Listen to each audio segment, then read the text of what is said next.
Probably 90% of the gear I buy every year is over the holidays. And as always, at the beginning of each year, I like to show the new gear I've bought that I'm adding to my pack that I want to share with you guys this year and review it, see how it does, and possibly make a video on it. So today, guys, we're going to go through some of my new backpacking gear for 2024. I'm going to break it all down, explain why I bought it, and why I might be changing out some other gear I use. And I'm really looking forward to the stuff I bought this year, honestly. I feel like I made one of my best deals this year on some of this gear, and I'm just excited to share it with you guys. So guys, let's break straight into it. I got one of the biggest items I'm saving for last, so make sure you hang out to the end of this video, and let's check it out. Now, the first thing for today, guys, is something that I never thought I would actually buy until my buddy Jeremiah Stringer let me wear his when we were down in 20-degree weather, and it changed my mind completely. Last winter, we were on the Appalachian Trail up in Virginia, and it was absolutely freezing, and I was absolutely frozen. And I tried on some of his down pants, and I'd heard people use them for years, especially for really cold weather, but I was like, I'll never use something like that. I'll never carry it. Well, after using them that evening, I said, I've got to have some of these of my own. Now, I could have spent some big money on them, but I really didn't want to because it's something I'm not going to use all the time, but it'd be great on that really cold weather trips, or if I know I'm going to be hanging at camp a long time like I was on this trip. They are a little bit on the heavier side. I'll put the weight on the screen. I don't have it on me right now, but they are awesome, and I had to get my own pair. These are down pants. Still got the tags on them. I got these off of Amazon. I'll actually put a link below for them. These are going to be perfect for those really cold temperatures when you're hanging at camp and you're freezing and just want to throw these on. I know that I've told you guys that I got the Tord jacket, and they make the Tord pants too. I've considered buying those, but I didn't really want to invest that much for them. I paid less than 50 bucks for these. I don't see myself using these on more than 2 or 3 trips a winter at most, because a lot of times I'm not going to be hanging at camp that much, but for those trips I am, especially those weekend overnights, it'll be perfect for those. Yeah, I'm looking forward to these. These are awesome. They're super warm when I borrowed his, and I can put them right over your pants or leggings or whatever you're using for your gear as far as clothing goes. But yeah, these are awesome, cheap. They're going to be a great addition for further into the winter, and I just really look forward to using them. So second thing on the list is honestly been something on my list to buy for probably 3 years now. At some points it was really hard to get a hold of. As you can tell, I'm wearing it right now. This is the Appalachian Gear hoodie. This is a 100% alpaca fleece hoodie that is super warm. It is probably a little over 40 degrees outside right now. I feel great just in this. If you look up on these materials, it's super breathable, super odor resistant, and super packable also too, to go down easily in your pack. I have really wanted these forever, and I love this. I don't know the exact color. I think this is like a cool blue color or like an electric blue. It feels very comfortable. I read in the description it says wear it to 10 to 15 times before even washing. It doesn't trap any odor, and I've got a bunch of buddies that say it truly doesn't, because I am a sweater for sure. But I'm excited for using this thing for the rest of the winter on into the spring. I feel like even for mid-season weather or shoulder weather, it still will be good for that type of weather. But yeah, I'm excited to finally have one of these. This is the Appalachian Gear hoodie. I think the weight differs based on size, but it's 10 to 14 ounces. A little bit on the heavier, but it doesn't feel heavy at all. I think it's going to be perfect for a lot of types of weather, especially here in the southeast. But yeah, check it out. This is it. I'm looking forward to it. This is another piece of cool gear I finally got to pick up. Well, you know what they say, you can never have too much Dyema. Well, you know, we have some of our favorite friends over at Hilltop Packs who have got plenty of Dyema gear. And I definitely, through the holiday sales this year, made even more upgrades. And hey, if you want to buy some of their gear, check out the coupon we have down below, or use the link, and you will get a nice 10% off. But anyways, today guys, I'm gonna show you some of the gear I got from them. These are just some Dyema upgrades, really. It's not much to them, but I thought it'd be cool to share them as part of this video. The first one is my Helinox Chair Zero. Comes with a bag. It's not that heavy, to be honest, but Ben and them over there make a Dyema bag for them. I think they make one for 3 different models of chairs. I thought this would be cool to do. They got custom ones you can do. They've got general like gray color like this and a few other options. This was a simple little upgrade to do for mine, to just shed any, I guess, ounce or gram of weight you wanted to, but I thought it was a cool thing to have that way.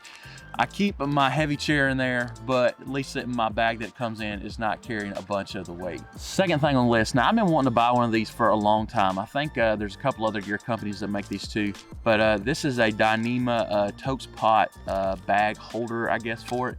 I keep my gas in here, I keep my burner, I keep my lighter, and then my totes 550 milliliter pot. And this easily wraps it all up in a small Dyema bag. This is definitely lighter than the orange bag that totes come in, but it keeps it wrapped securely. You can see the logo right there kind of crinkled up. This right here is a cool little thing to have to secure all of my cook kit, but also be super light at the same time and add a little more Dyema. Now last thing, now this is a funny one. I'm planning on doing a video where I'm gonna make my own first aid kit. And when I bought this, I did this in a hurry and did not read the measurements well. And as you can tell, this is a little bitty bag. I probably could use this for a day hike, but as far as a multi-day trip when I need to carry enough first aid gear for something on the trail, this ain't gonna work. So anyways, I'm gonna order another one and I'm still gonna make that video. Make sure you're subscribed if you're not already. And we're gonna see what we can stuff in one of these and make our own first aid kit and just see how it turns out. Yes, this will probably be good for simple stuff, but I'm probably gonna add a few more things and it'd be against it would defeat the purpose of cutting it down if I couldn't even fit anything in there to carry with me. So I need something a little bit bigger than this one. But yeah, this is all the new stuff I picked up from Hilltop Packs. Now this is a very simple one, but sometimes when I go on high mileage trips, sometimes I'm on trail all day and there's no point of carrying around a pound in that Hillinox Chair Zero. So for a while I've been fighting this off, but I finally decided to bite the bullet and I bought the cheapest one I could find, and I bought it while I was buying another one of the items that is on this list. But I bought the Z-Packs Foldable Seat. Now I know that this is very small, but it still will get the job done for finding a log or a rock to sit on. When I'm not really gonna be hanging out at camp much, honestly, when I get to camp, I make dinner and going to bed. I don't need to carry that extra pound around. I think we were on the Wonderland Trail last year. I probably could have done that because there was only like 1 or 2 days where we really had much time in our chair. We were just on trail all day and it just was pointless. But all that to say, in the future, on trails where it's mainly about the miles and I'm not gonna spend much time at camp, I'm probably gonna carry this with me and not my chair. That way I can quickly still cushion my rear, but it's not gonna have near the weight. This is 1 ounce. It's simple to fold up, put it on the edge of my pack, and even if I'm on trail in the middle of the day and want to take a quick seat, you can easily pull it out and be ready to go. This is one of the simplest upgrades I made, but I knew it was necessary because I really wanted to get one. I've been talking about getting one forever. Yeah, it's just simple, to the point. It's gonna help me get the job done, and in some trips save me a pound of weight. So quick backstory. As you might have noticed over the last couple years, and I've probably mentioned it in a couple videos, I've had a lunar solo. Well, that tent is absolutely cursed. A couple buddies of mine will tell you that. I think I counted 7 different trips I took it on, and all 7 trips I got rained on. And it was time for me and that tent to part ways. I sold it on the backpacking flea market, and whoever got it next, I hope they were able to break that curse. But it was just time to move on because I didn't understand why it had to rain every time I used that tent.